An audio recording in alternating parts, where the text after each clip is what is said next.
The story of Savannah's roots in tourism is a fascinating one.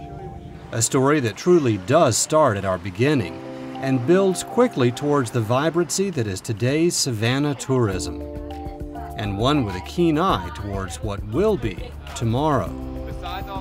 Perhaps it started when Tamachichi, the headman of the local Native Americans, offered a welcoming hand to General James Oglethorpe and the first band of colonists to arrive from England.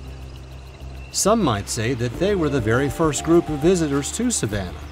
But over time, Savannah has grown into what many now call the hostess city of the South. This is our tale.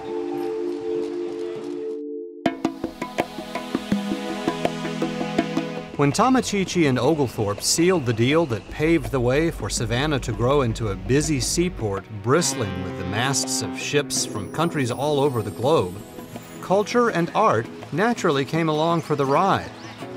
From the very beginning, we were continually influenced by forces far beyond our shores that shaped our thinking into a people who are like none other. And visitors from around the country and around the world have helped to shape that image. While we were busy being influenced by guests from cities and lands far and near, a not-so-civil war had Savannah in its sights, and in 1864, we received our first truly unwelcome guests, General William T. Sherman and his army. Savannah survived the Civil War architecturally nearly unscathed, due in no small part to the fact that our port was more useful intact rather than razed.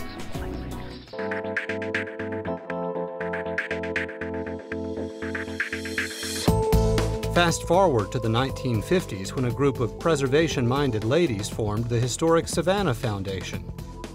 They saved the circa 1820 Isaiah Davenport House and eventually countless other priceless historic structures. Soon, visionaries like Mayor John Rousakis and entrepreneur Herb Traub embraced our welcoming spirit with the creation of Rousakis Plaza on River Street and attractions like the Pirates House at Trustees Garden. To this day, many still consider this period as Savannah's true tipping point to becoming the tourism destination that it is today.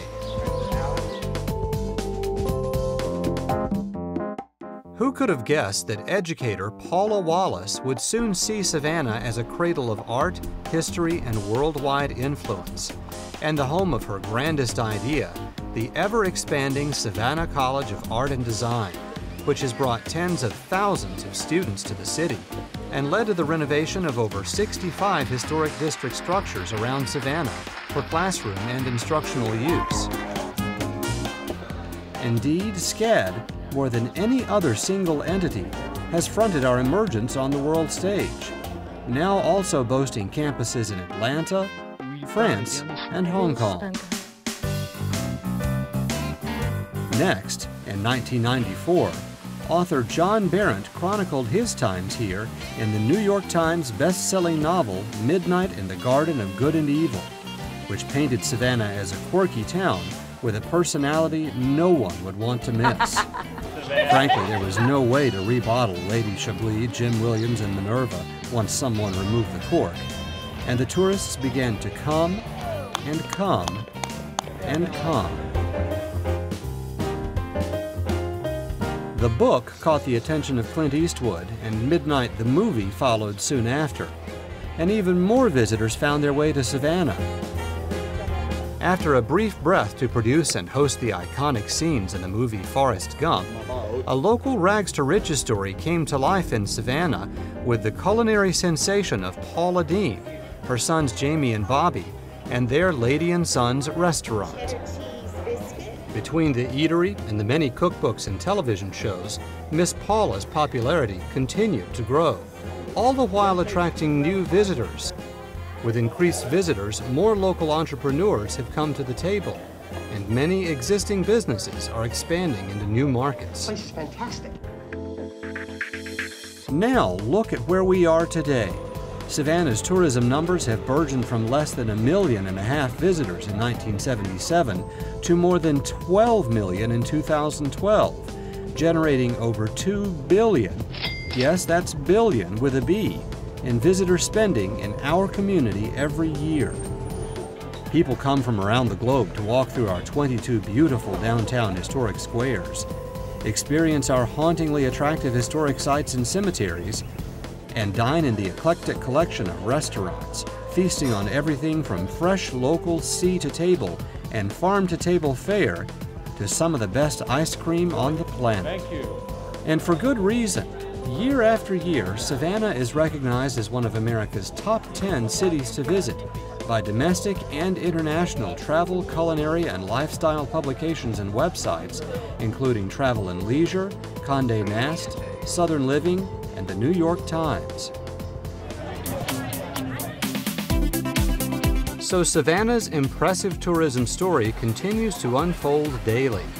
A variety of new hotels continue to enter the marketplace, along with many new restaurants and high-end retail options. We do know this: Savannah has become a true destination of choice for discerning travelers from around the world. And now we have undeniable evidence that people who visit Savannah have a terrific propensity to buy and build homes here, attend our colleges and universities, and expand or relocate their businesses here. Tourism is economic development for our community. So, as Savannah plans for its future, tourism growth is an important discussion point for consideration. How best does our city blend the idea of becoming so desirable for visitors while maintaining the authenticity, charm, and beauty that bring those visitors here? A spirit of collaboration will help us figure it all out.